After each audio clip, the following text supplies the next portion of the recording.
she would rip up the deal that protects their jobs. Nothing would surprise me with our Kemi Badenoch, if I'm honest. But did our Kamikaze Badenoch really embarrass herself in PMQs again with this question? Let's talk about what is happening today. Let's look at Beals, a 180-year-old department store in Dorset.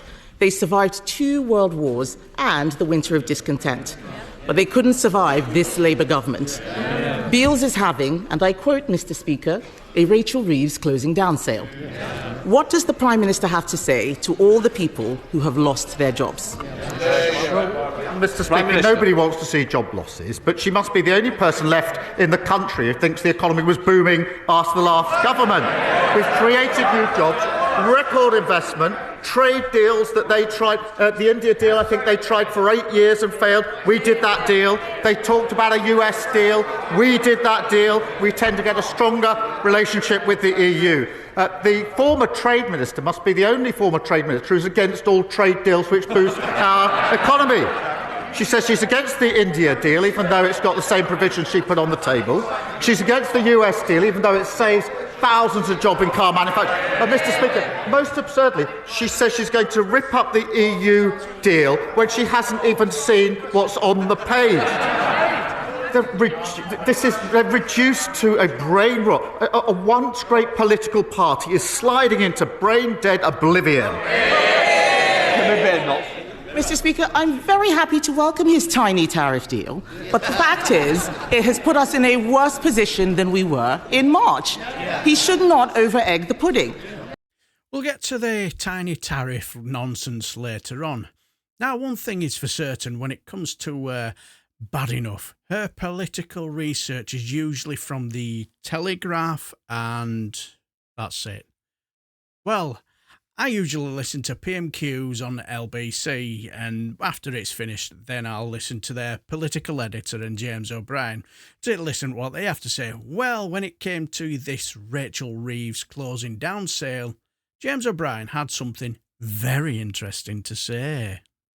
We haven't heard anything about Beals in a while, and why is that? Why because it went into administration in 2020, and then the fella that runs it, who opened one shop in Poole as after the administration was completed. I was just looking at the recent Facebook page because I'm a weirdo. Went into the Poole store last weekend. No wonder it's closing down. Most of the stuff in there was just outdated. I remember visiting the Bournemouth store during the closing down sale and wondered if it was the buyers who were to blame. Another one saying they were a dead duck for years, sadly didn't move with the times.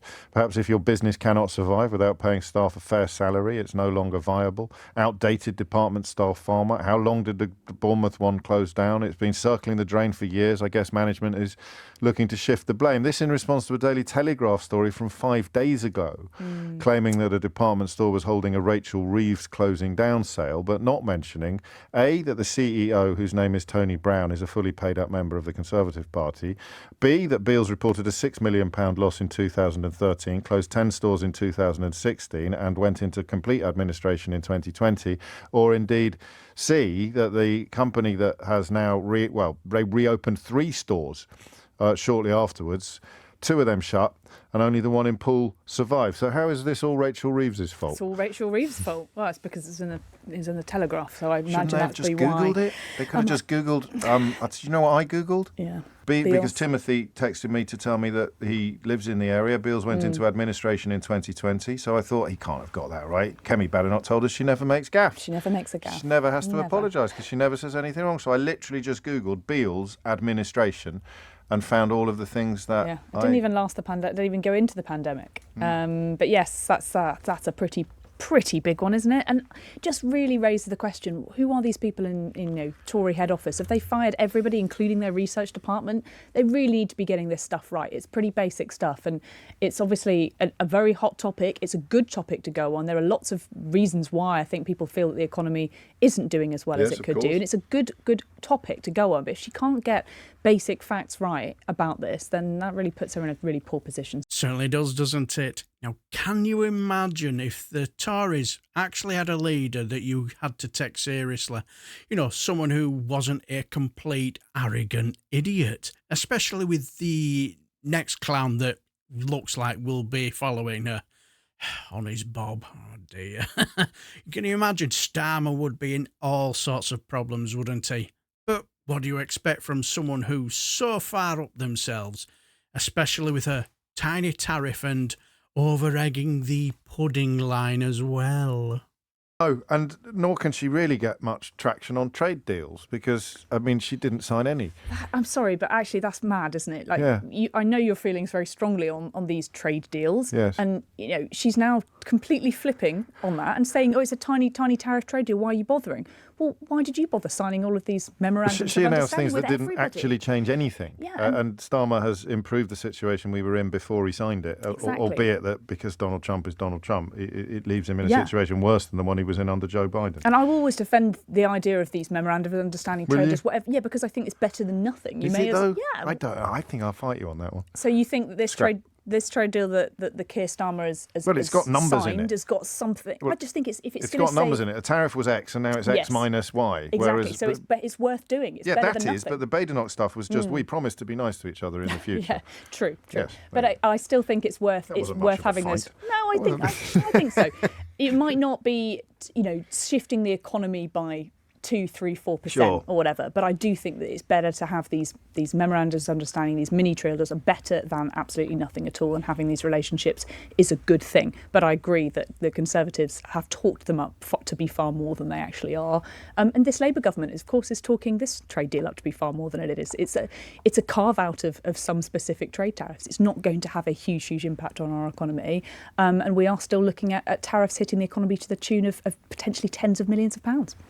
And India is, by any measure, a win for the Yeah, United definitely. Kingdom. And again, something that the Tories tried to get over the line for years and And couldn't they do. could have shared the credit. She could have said, "I'm delighted to see him picking up the pieces of what we That had would have worked been so a good- hard." That would have been a much that would have been a good wiser one. way to do it, wouldn't it? Yeah, exactly. Instead, he's done a lap Yeah. of honour, and she's on the side of the track throwing rotten Yeah. tomatoes. Exactly, and I think it worked. That's something that will work for both parties, because he can say, well, actually, yes, we picked up your trade deal and we did what you couldn't do. So it does work for both parties, and you can have that fight about who it was that got that trade deal over the line. But I think it's worth having one.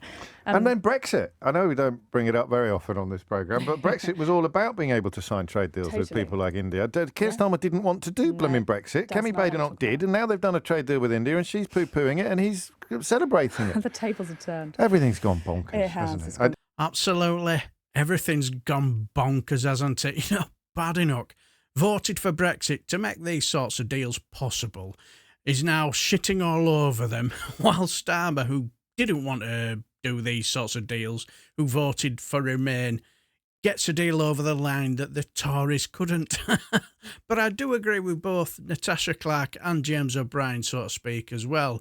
Yes, they're better than nothing, but if we hadn't have left the EU, we wouldn't have been needed to be making these deals in the first place, would we? But anyway, what do you guys think?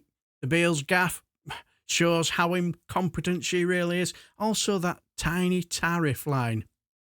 What do you guys think? Let me know down below. And if you want to watch this amazing LBC caller's thoughts on immigration, please watch this video here.